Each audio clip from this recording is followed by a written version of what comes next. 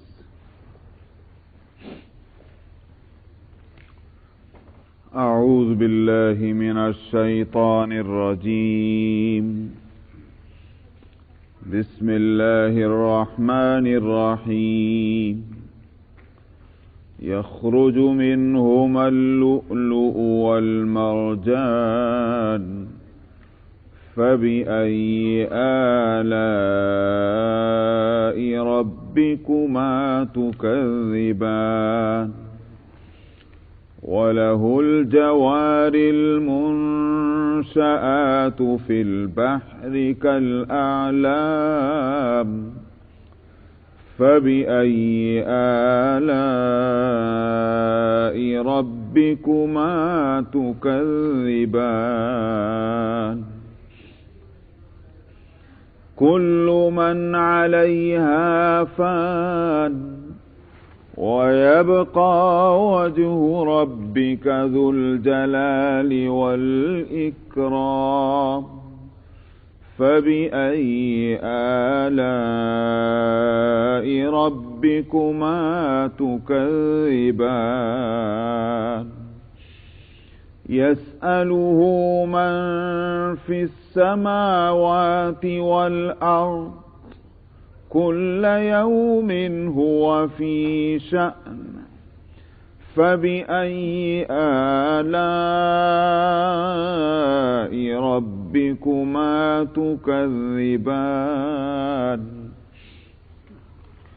سنفرغ لكم أيها الثقلان، فبأي آلاء ربكما تكذبان، يا معشر الجن والإنس إن استطعتم أن تنفذوا من أقطار السماوات والأرض فانفذوا، لا تنفذون إلا بسلطان، فبأي آلاء ربكما تكذبان، يرسل عليكما شواظ من نار ونحاس فلا تنتصران فبأي آلاء ربكما تكذبان فإذا انشقت السماء فكانت وردة كالدهان فبأي آلاء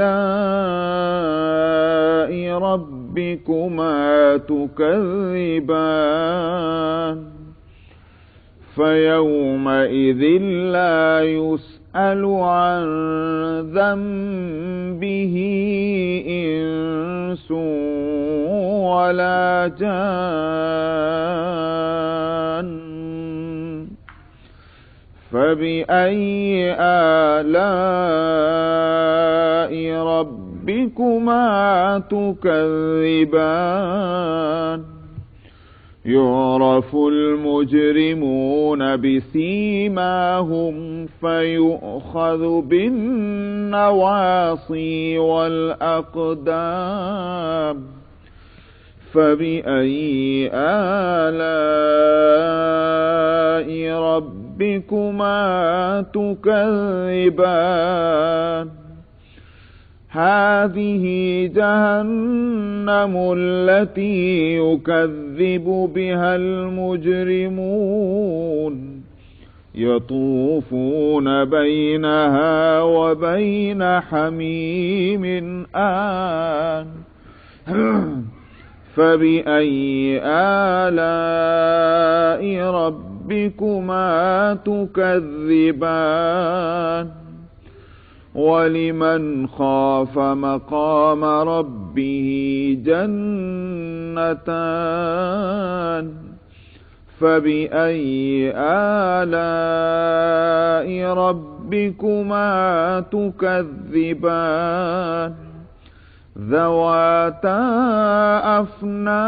أفنان فبأي آلاء ربكما تكذبان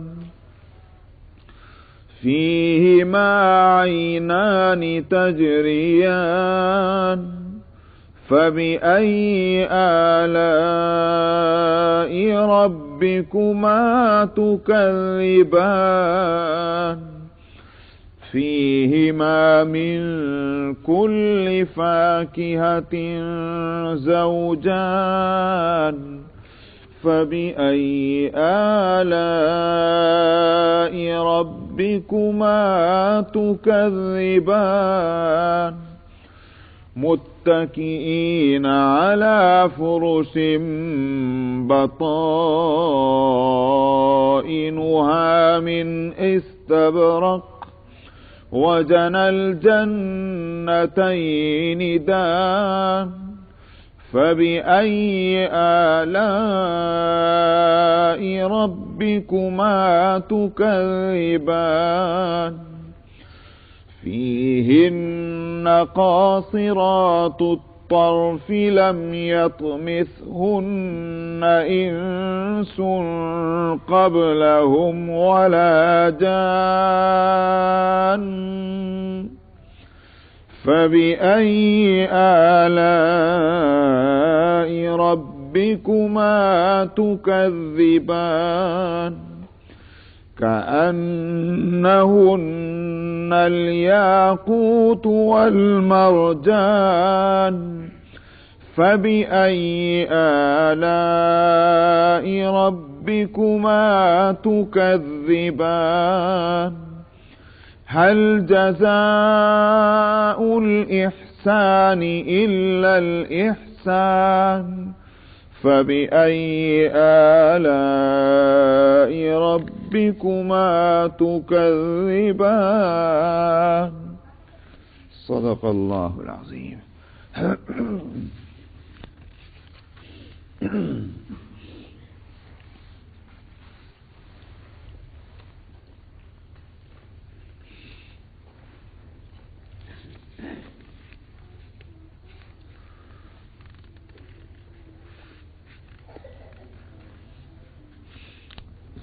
آیت نمبر 19 سے اللہ سبحانہ و تعالی کے جو احسانات انسانوں اور جنات پر ہیں اور وہ نعمتیں کہ جس سے اس دنیا کی زندگی میں جن سے فائدہ اٹھایا جاتا ہے ان کا تذکرہ ہے، اور بار بار اس بات کو کہا جاتا ہے کہ ان نعمتوں کے ہوتے ہوئے پھر کس طرح اللہ کی قدرت کا اور ان کی نعمتوں کا انکار کرتے جاؤ گے، کس طرح چٹلاتے جاؤ گے۔ تو آیت نمبر 19 میں سمندر کا ذکر آیا، اور یہ کہ قدرت دیکھو کہ سمندر میں 2 طرح کے پانی ہیں، میٹھا اور کڑوا، اور دونوں اپنی اپنی جگہ پر ہیں، اور اللہ نے ایسا غیر محسوس پردہ ان دونوں طرح کے پانیوں کے بیچ میں کر دیا ہے کہ وہ ایک پانی دوسرے سے مل نہیں پاتا۔ یہاں جو فرماتے ہیں کہ ان کے فوائد دیکھو اس سمندر کے، یخرج منہما اللؤلؤ والمرجان، تم ان دونوں طرح کے پانیوں سے یعنی میٹھے اور کڑوے پانی سے موتی اور مونگے نکالتے ہو۔ مرجان ایک خاص قسم کا قیمتی پتھر ہے، تو ان دونوں کا زیادہ استعمال ہوتا ہے، اس لیے دونوں کا ذکر ہے، یہ مطلب نہیں کہ اور طرح کے پتھر نہیں نکلتے۔ تو موتی اور مونگے نکالتے ہو دونوں طرح کے پانی سے۔ عام طور پر مشہور یہ ہے کہ یہ ہیرے اور پتھر کڑوے پانی سے نکلتے ہیں سمندر کے، میٹھے پانی سے نہیں نکلتے، لیکن یہاں قرآن حکیم میں دونوں کا ذکر ہے، دونوں پانیوں سے نکلتا ہے۔ بعض لوگوں نے اس آیت میں تعویل کرنے کی کوشش کی ہے، لیکن ضرورت ہی نہیں تعویل کرنے کی۔ ابھی کیا دیکھا ہے انسان نے باوجود ہزار ترقیوں کے، ابھی قدرت کی کتنی چیزیں وہ ہیں کہ جن پر پردے پڑے ہوئے ہیں۔ کیا معلوم آگے چل کر کے یہ حقیقت بھی کھلے کہ کڑوے پانی سے نہیں بلکہ سمندر کے اس پانی سے بھی کہ جو میٹھا ہے وہاں سے بھی مونگے اور یہ موتی نکلتے ہیں۔ تو آگے چل کر کے یہ عقدہ کھل جائے تو قرآن کی آیت جو ہے وہ صاف ہو جائے گی۔ آخر انسان کے تجربات اور اس کے مشاہدات جو ہیں ان میں روز بروز تبدیلیاں ہوتی چلی جا رہی ہیں۔ آج سے چند 100 سال پہلے کون سوچ سکتا تھا کہ سمندر کے پانی کے تہوں میں وہ مادہ بھی موجود ہے کہ جس میں آگ بھری ہوئی ہے۔ آج آپ پیٹرول کے کتنے بڑے ذخیرے سمندروں سے نکال رہے ہیں، یہ ایک بہتی ہوئی آگ ہی تو ہے۔ تو جس کے پیٹ میں آگ بھری ہوئی ہو، جبکہ وہ پانی وہ ہے جو آگ بجھانے کے لیے کام میں آتا ہے، آگ لگانے کے لیے نہیں، مگر اللہ تعالیٰ نے جس پانی کو آگ بجھانے کے لیے بنایا تھا اسی پانی کے جگر میں آگ کا پورا مادہ بھرا ہوا ہے، اس کو ابھی ہم نکال کر استعمال کر رہے ہیں۔ کیا معلوم کہ جب قیامت برپا ہوگی اور اس وقت وَإِذَا الْبِحَارُ سُجِّرَتْ کا منظر جو ہے وہ آنکھوں کے سامنے آ جائے گا۔ سجرت کا ترجمہ 2 کیے گئے ہیں، ایک تو یہ کہ خشک ہو جائیں گے، اور ایک یہ کہ اس میں آگ لگ جائے گی۔ سمندروں میں آگ لگ جانا کس کے سمجھ میں آ سکتا تھا، لیکن آج وہ بات قابل فہم ہے، سمجھنے کے قابل ہے کہ ہاں لگ سکتی سمندروں میں آگ۔ تو اس لیے ابھی دیکھ لیجئے، ابھی جو پرشین گلف میں جو تماشا ہوا تو انہی کنووں کو آگ لگا دی گئی پیٹرول کے، تو کیا کچھ ہو رہا ہے۔ حاصل یہ ہے کہ انسان کے تجربات اور مشاہدات ان میں ترقی ہے۔ ہو سکتا ہے کہ وہ وقت بھی آئے کہ سمندر کے وہ پانی کے جو میٹھا پانی ہے، وہ جو سمندروں کے بیچ میں میٹھے پانی کے چشمے ہیں، وہاں سے مونگے اور موتی بھی نکلتے نظر آئیں۔ فرمایا کس اللہ کی کثرت نعمت اور وسعت کے باوجود کن کن نعمتوں کو جھٹلاؤ گے۔ وَلَهُ الْجَوَارِ الْمُنْشَآتُ فِي الْبَحْرِ كَالْأَعْلَامِ۔ ایک فائدہ تو یہ ہوا کہ قیمتی پتھر نکالتے ہو، دوسرا فائدہ یہ کہ اس میں اللہ کے بنائے ہوئے یا یہ کہ اس کی نعمتوں کے سہارے تیار کیے ہوئے بڑے بڑے جہاز کھڑے نظر آتے ہیں۔ کیسے بڑے بڑے اونچے؟ جیسے جھنڈے اور پہاڑ سمندر میں کھڑے ہوئے ہوں۔ تو آپ آج دیکھتے ہیں کتنے بڑے بڑے شپ کھڑے ہوئے ہیں۔ فرمایا یہ اس کے ہیں کا مطلب یہ ہے اللہ نے وہ سارا مادہ تم کو دیا، مٹیریل، اللہ نے اس انسان کو وہ صلاحیتیں دی کہ جن صلاحیتوں کو اس نے استعمال کیا تو سمندر کے سینے کے اوپر ٹنوں، ہزاروں ٹن اور لاکھوں ٹن کے وہ جہاز وہ لے جا کر کھڑا کر دیتا ہے اور اس میں وہ اپنے سامان ایک جگہ سے دوسری جگہ منتقل کرتا ہے اور سواریاں جاتی ہیں۔ تو فرمایا کہ اونچے اونچے شپ ہیں سمندر میں پہاڑوں کی طرح سے۔ فَبِأَيِّ آلَاءِ رَبِّكُمَا تُكَذِّبَانِ، اپنے رب کی کن کن نعمتوں کو اے انسان اور جنات تم جھٹلاؤ گے۔ كُلُّ مَنْ عَلَيْهَا فَانٍ، یہ اتنی نعمتوں میں رہنے والا انسان حقیقت کو بھول جاتا ہے اور سمجھتا ہے کہ بس اب یہ دنیا ہے اور میں ہوں، ہمیشہ اس میں رہنا۔ فرمایا یہ سب کچھ ہے، یہ کارخانہ بنا ہوا، مگر نہ یہ کارخانہ اور نہ اس کارخانے پہ رہنے والا کوئی بھی ہمیشہ رہنے والا نہیں ہے۔ ہر وہ جو اس زمین کے اوپر ہے فنا ہو جانے والا ہے۔ وَيَبْقَى وَجْهُ رَبِّكَ ذُو الْجَلَالِ وَالْإِكْرَامِ، آپ کے رب کی ذات جو جلال اور اکرام والی ہے بس وہی باقی رہنے والی ہے، اللہ کے سوا ہر چیز کو فنا ہے۔ وہ یہاں تک کہ اسی واسطے حدیث میں آتا ہے کہ حساب و کتاب کے بعد قیامت میں اللہ تعالیٰ موت کو بھی موت دے دیں گے، اس کو بھی ختم کریں گے۔ وہ موت جو سب کا لقمہ کرتی ہے اس کو بھی اللہ تعالیٰ اس وقت موت دیں گے تاکہ یہ بات ہو جائے کل من علیہا فان۔ اگرچہ یہ زمین کے تعلق سے فرمایا لیکن کچھ بعید نہیں کہ آسمان اور زمین کی ہر چیز کو ایک دفعہ فنا کیا جائے اور پھر اس کے بعد اللہ سبحانہ و تعالی ایک نیا جہان بسائیں، نیا جہان بنائیں، یہ ہو سکتا ہے۔ ذوالجلال والاکرام اللہ کے خاص صفاتی ناموں میں ہے۔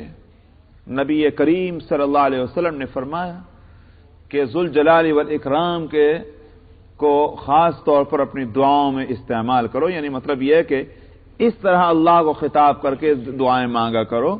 تو اس سے یہ معلوم ہوتا ہے کہ اللہ کی وہ صفات ہیں کہ جس سے اللہ سبحانہ و تعالیٰ کی توجہات بندوں کی طرف زیادہ ہوتی جب ان صفات کے حوالے سے اللہ سے دعا مانگی جائے۔ فَبِأَيِّ آلَاءِ رَبِّكُمَا تُكَذِّبَانِ، اللہ کے کن کن نعمتوں کو تم جھٹلاؤ گے۔ يَسْأَلُهُ مَنْ فِي السَّمَاوَاتِ وَالْأَرْضِ، جو بھی ہے آسمانوں میں اور زمین میں وہ سب اسی کے بھکاری ہیں، اسی سے مانگتے ہیں جس کو مانگنا ہے۔ كُلَّ يَوْمٍ هُوَ فِي شَأْنٍ، اس کے ہر دن ایک الگ شان ہے۔ الگ شان ہونے کے معنی یہ ہے اللہ سبحانہ و تعالی ایک وقت میں کہیں تو بارش برسا رہے ہیں، کہیں جو ہے دھوپ نکال رہے ہیں، کہیں سردی ہو رہی ہے تو کہیں گرمی ہو رہی ہے، کہیں کہ یہاں پیدا ہو رہے ہیں تو کہیں مر رہے ہیں، کوئی بیمار ہو رہے ہیں تو کہیں تندرست ہو رہے ہیں۔ یہ دنیا میں مختلف چیزیں ہیں اور ایک وقت میں دنیا میں سب کچھ یہ ہو رہا ہے۔ یہ اللہ کی مختلف شانیں ہیں کہ جو ہر دن تم دیکھ رہے ہو، جو کہ یہ اس میں کوئی یعنی یہ صورت نہیں ہے کہ ایک انسان ایک وقت میں ایک کام کرتا ہے تو اس وقت میں اس کے مقابل دوسرا کام وہ نہیں کر سکتا۔ سمجھ میں آیا؟ یہ نہیں ہو سکتا کہ وہ کھا رہا ہے اور بول بھی رہا ہو اور سو بھی رہا ہو اور سن بھی رہا ہو اور لکھ بھی رہا ہو اور چل بھی رہا ہو، یہ سارے کام ایک وقت میں نہیں ہو سکتے۔ اللہ سبحانہ و تعالیٰ کی شان یہ ہے کہ اس کی ہر دن نہیں بلکہ ہر آن مختلف شانیں ہیں۔ اگر یہ ساری قدرت اللہ سبحانہ و تعالیٰ کی اس کی ایک شان کا مظہر ہے تو مختلف شانیں تم اس کی ایک ہی وقت میں دیکھتے ہو، یہ ہے اللہ کی وسعت قدرت کی حالت۔ تب اس صورت میں تم اللہ کو کسی اور پر کیسے قیاس کر سکتے ہو؟ یہیں سے وہ مسئلہ بھی سمجھ میں آتا ہے کہ جو لوگوں نے یہ سمجھا کہ اللہ کی شان تو بادشاہوں کی جیسی ہے اور بادشاہوں کا کوئی کام جو ہے وہ ایسا نہیں ہے کہ جس میں اس کا ایک پورا سسٹم نہ ہو، اس کے مددگار اور ہیلپر نہ ہو، اس نے اس کام کو مختلف ڈپارٹمنٹ میں ڈیوائڈ کر کے ان کو ذمہ دار نہ بنا دیا ہو، وہ سارے کام کرتے رہتے ہیں، وہ کام اگرچہ اللہ ہی کا سمجھا جاتا ہے مگر کرنے والے مختلف ہوتے ہیں، سمجھا؟ اس لیے کہ اس کے بغیر بادشاہ چل نہیں سکتی۔ اللہ سبحانہ و تعالیٰ کو دنیا کے بادشاہوں اور دنیا کے منتظمین اور دنیا کے ایڈمنسٹریٹر پر قیاس کرنا، یہ یوں کہیے کہ اللہ کے شان کو نہ سمجھنا ہے۔ اللہ سبحانہ و تعالیٰ کسی کے محتاج نہیں۔ اللہ نے یہ نظام جو بنایا ہے اس کی اپنی مہربانی کی وجہ سے ہے کہ کسی کو کچھ دے دیا، کسی کو کچھ دے دیا، کسی کو کچھ اختیار دے دیا۔ وہ اختیار حقیقت میں ہے نہیں، وہ ایک دکھلاوا ہے، اصل اختیار اللہ سبحانہ و تعالیٰ کا ہے۔ کل یوم هو فی شأن فبأی آلاء ربکما تکذبان، تم دونوں اللہ کے کن کن نعمتوں کو جھٹلاتے رہو گے۔ سنفرغ لکم ایھا الثقلان، ان قریب ہم تمہارے لیے اپنے کو فارغ کر لیتے ہیں اے زمین کے بوجھو۔ یہاں مراد ہے زمین کے بوجھوں سے جنات اور انسان۔ ثقل سے ثقل کا لفظ بنایا ہے، ثقلان، یہ بوجھ کے لیے لفظ ثقل آتا ہے، اور اس چیز کے لیے بولا جاتا ہے کہ جو زیادہ وزندار ہو، زیادہ قیمتی ہو، اپنے قیمت میں وزن رکھتی ہو، ایسی چیز کے لیے لفظ آتا ہے ثقل۔ نبی کریم صلی اللہ علیہ وسلم نے ایک حدیث میں فرمایا ترکت فیکم ثقلین، میں تم میں دو بھاری چیزیں چھوڑ کر جا رہا ہوں، کتاب اللہ اور وعطرتی، اور دوسری روایت میں آتا ہے وہ سنتی۔ ایک تو اللہ کی کتاب یعنی قرآن، اس کو ثقل کہا ہے، اس کا مطلب بڑی وزنی اور قیمتی چیز ہے جس کو میں چھوڑ رہا ہوں۔ اور دوسرے عطرتی جہاں فرمایا اس سے مراد ہے آپ کی آل اولاد، اور ظاہر ہے کہ آل سے مراد، نبی کی آل سے مراد صرف نسبی اولاد ہی نہیں ہوگی بلکہ نسبتی اولاد بھی ہوگی، اور جو پوری امت ہے۔ جب آپ کہتے ہیں اللہم صلی علی محمد وعلی آل محمد، اس آل محمد سے مراد آپ کی نسبی اور نسبتی دونوں اولاد ہیں۔ تو اس لیے عطرتی سے مراد بھی دونوں، یہ مطلب کیا ہے کہ میں تم میں کتاب اللہ اور اپنی امت کے وہ افراد چھوڑ کے جا رہا ہوں کہ جو تمہارے لیے مقتدا ہوں گے، پیشوا ہوں گے، جن کے طریقوں کو اور اسوہ کو تم اختیار کرو گے تو ہدایت پاؤ گے۔ اور جس میں سنت کا لفظ ہے اس میں تو کوئی اشکال ہی نہیں، کتاب اللہ و سنتی، ایک اللہ کی کتاب اور ایک اپنی سنت۔ یہ جو میں نے تفسیر کی ہے وہ عطرتی کی، یہ اس لیے کی ہے تاکہ یہ دونوں روایتوں کے الفاظ جو ہیں وہ ایک دوسرے سے قریب ہو جائیں۔ سنتی کے معنی اور عطرتی کے معنی، الفاظ کا فرق ہوگا، معنی اور مراد ایک ہی بن جائیں گے۔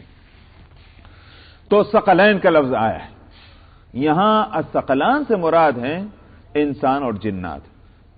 زمین پر بسنے والی یوں تو مخلوقات بے شمار ہیں، مگر یہ دو مخلوقیں جو ہیں زمین کے مخلوقات میں یہ زیادہ قیمتی ہیں، وہ اپنی قیمت کے اعتبار سے یہ زیادہ وزندار ہیں، اس لیے ان کو ثقلین کہا جاتا ہے۔ نبی کریم صلی اللہ علیہ وسلم کو بھی اسی بات سے رسول الثقلین کہتے ہیں۔ آپ انسان اور جنات کے نبی ہیں تو اس لیے آپ کو رسول الثقلین کہا جاتا ہے۔ فرمایا ان قریب ہم اپنے کو فارغ کیے لیتے ہیں تمہارے واسطے اے زمین کے بوجھو۔ فارغ کرنے کا کیا معنی ہے؟ یہ کہ تمہارا حساب اور کتاب لینے کے واسطے ہم اپنے کو فارغ کیے لیتے ہیں۔ یہ منشا نہیں ہے، اللہ میاں اس وقت بہت مشغول ہیں، فرصت نہیں ہے حساب لینے کی، سارے کاموں سے نمٹ جائیں گے تب وہ حساب لیں گے، یہ نہیں، بلکہ ایک محاورہ ہے۔ مراد یہ ہے کہ جیسا کہا جائے کہ بھئی ہم نے ایک ٹائم ٹیبل مقرر کیا ہوا ہے ایک کام کا، اس وقت یہ کام ہو رہا ہے، ان قریب اس کام کا وقت آئے گا تو ہم اس کے لیے اپنے کو فارغ پائیں گے۔ تو مطلب یہ نہیں ہے کہ میں مصروف ہوں، بلکہ مطلب یہ ہے کہ وہ اس کا وقت نہیں آیا، اس کا وقت آ جائے گا، ہم فارغ ہوں گے، ہمیں کوئی مشغولیت اس وقت بھی نہیں اور آج بھی نہیں ہے، اس لیے اس کو لفظ یہ استعمال کیا گیا ہم فارغ کر لیں۔ اس سے اس کام کی اہمیت کو بھی بتلانا ہوتا ہے۔ جب یوں کہا جائے آپ آ جائیے گا صاحب، ٹھیک ہے مشغول ہے، مگر جب آپ آئیں گے آپ ہم کو فارغ ہی پائیں گے، کیا مطلب آپ کا آنا ہمارے نزدیک اتنا اہم ہے کہ میں چاہے کتنا بھی کام کرتا ہوں لیکن آپ آئیں گے تو میں فارغ رہوں گا، وہ آپ کا آنا اہم ہے۔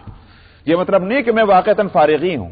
ٹھیک اسی طرح اللہ سبحانہ و تعالی جب فرما رہے ہیں سنفرغ لکم ایھا الثقلان، ہم اپنے آپ کو تمہارے حساب و کتاب کے لیے فارغ کر لیں گے جلدی ہی، اس کا مطلب یہ ہے کہ بڑی اہمیت ہے اس حساب و کتاب کی، مت بھولو کہ اس کو نظر انداز کر دیا جائے گا۔ فبأي آلاء ربكما تكذبان، پھر تم اپنے رب کی کن کن نعمتوں کو باوجود وسعت اور کثرت کے جھٹلاؤ گے۔ یا معاشر الجن والانس ان استطعتم ان تنفذوا من اقطار السماوات والارض فانفذوا، تم اللہ کے حساب و کتاب سے یا موت سے بچ کر اگر بھاگنا چاہو گے کہاں جا سکتے ہو؟ زمین کے حدود سے نکلو گے یا آسمانوں کے حدود سے نکلنا چاہو گے؟ بھاگ کے دکھاؤ۔